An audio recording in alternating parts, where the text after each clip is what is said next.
sukses itu memang harus direncanakan. Karena orang yang tidak berencana sukses seperti berencana gagal. Toh, ini. Tetapi kalau kita rencanakan kan belum tentu sukses. Betul.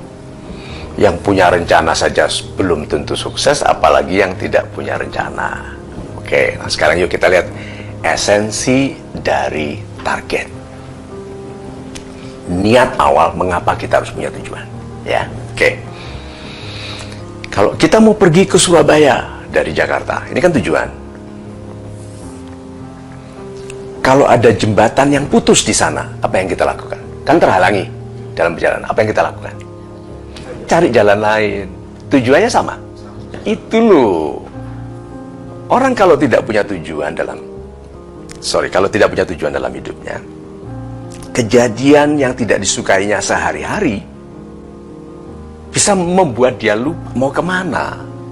Karena dia tidak punya satu tujuan yang membuatnya berorientasi dari sudut manapun ke situ. Makanya rencana itu harus akan tercapai. Tidak ada yang bisa menjamin, itu bagian dari yang gaib di masa depan. Tetapi kalau kita tidak punya tujuan, yang terjadi dalam keseharian kita membuat kita kehilangan arah. Oke, jadi tujuan utama, esensinya adalah bahwa tujuan itu dibutuhkan supaya dalam penyesuaian diri kita terhadap yang terjadi dalam keseharian tetap mengarahkan kita pada yang kita impikan atau yang kita cita-citakan. Dah, satu lagi. Orang yang punya tujuan lebih hemat menggunakan apapun karena tidak kesana dulu, karena dia jelas kesana. Maksud dari lebih hemat menggunakan apapun terutama adalah menggunakan hidupnya. Hidupnya tidak diboroskan untuk ini, untuk itu, untuk ini, untuk itu. Hidupnya lurus ke arah yang diinginkan. Ini loh yang disebut sukses semudah mungkin. Sukses semudah mungkin itu bisa 40 tahun, bisa 50 tahun. Bilang, loh, kok 50 tahun sukses Pak Mario? Ya, untuk orang biasa 400 tahun. Orang ini 60 tahun mencapai yang dilakukannya. Tapi kebesaran dari yang dicapainya membutuhkan orang biasa yang nggak fokus 400 tahun. Itu namanya sukses semudah mungkin. Tuh. Gampangnya ya memang oke, 30-an sudah sukses, oke, 40-an sudah sukses. Tapi yang penting adalah besarnya yang dicapainya. Nah, besar yang dicapainya ini berarti besar kemanfaatannya bagi sesama, bagi perlindungan alam, bagi pemuliaan ciptaan Tuhan. Ini besar. Rencana harus.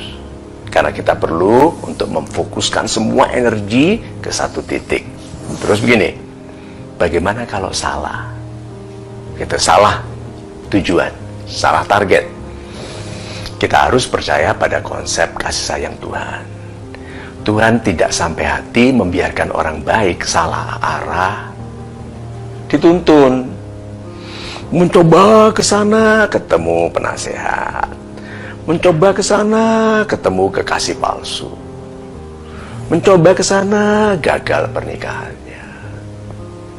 Itu sehingga bilang, oh iya ya, seharusnya aku ke sana. Ternyata dia lihat, oh my God, ini mungkin yang dikatakan orang bahwa kadang-kadang sukses itu comes from the misstep. Kadang-kadang sukses itu terjadi karena salah langkah ke arah yang tepat. Apa artinya? Salah langkah ke arah yang tepat. Salah langkah karena itu bukan maksudnya. Ke arah yang tepat, arah yang dimaksudkan Tuhan baginya. Salah langkah karena maksud dia mau ke sana. Tapi karena dia disayangi sekali oleh Tuhan, disalahkan. Misstep. Jadi jangan kecil hati kalau salah langkah. Kalau selama niatnya baik, kesalahan dalam tujuan yang baik tetap lebih baik daripada berhasil mencuri, berhasil korupsi, berhasil menjabat untuk korupsi. Nah, jadi apakah harus ada rencana untuk sukses? Ya, harus. Soal rencananya bisa tercapai atau tidak, tapi yang pertama kali, the best plan is you. Kan you are your best plan. Jadi rencananya apa? Aku bergantung pada diriku. Kalau aku tidak punya rencana pun, aku akan sukses. Contohnya saja, orang yang pintar main bola akan hidup di seluruh dunia. Dia katakan saja backpacknya waktu tidur dicuri di kereta api, oke? Paspor hilang, baju hanya tinggal bajunya dipakainya, uang nggak ada. Dia kelaparan jalan di kampung, di negara yang tidak dikenalnya, tidak ditahunya, bahasa nggak kenal.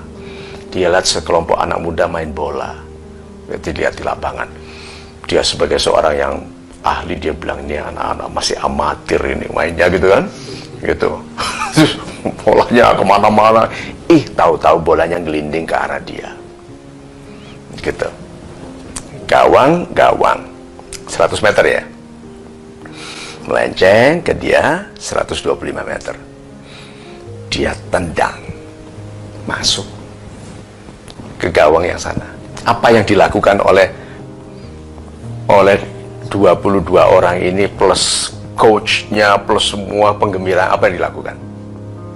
Nah, tendang mas, waktu tendang dia udah jalan, kan dia mau cari kedutaan.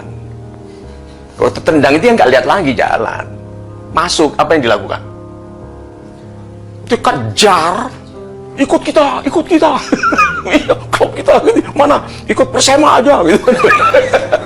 Gitu, enggak, Persib aja, gitu kan? Nah itu loh, diperebutkan kan? Dia bilang, no language, I cannot speak your language. It's okay, money, you know money. Gitu dia, dolar, money. Itu loh.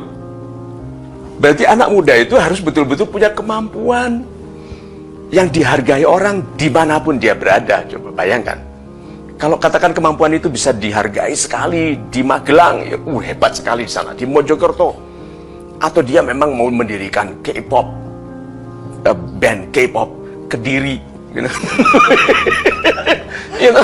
Itu bisa. Dan jadi kalau gitu, sukses harus direncanakan, dan rencana terbaiknya adalah kualitas pribadi Anda.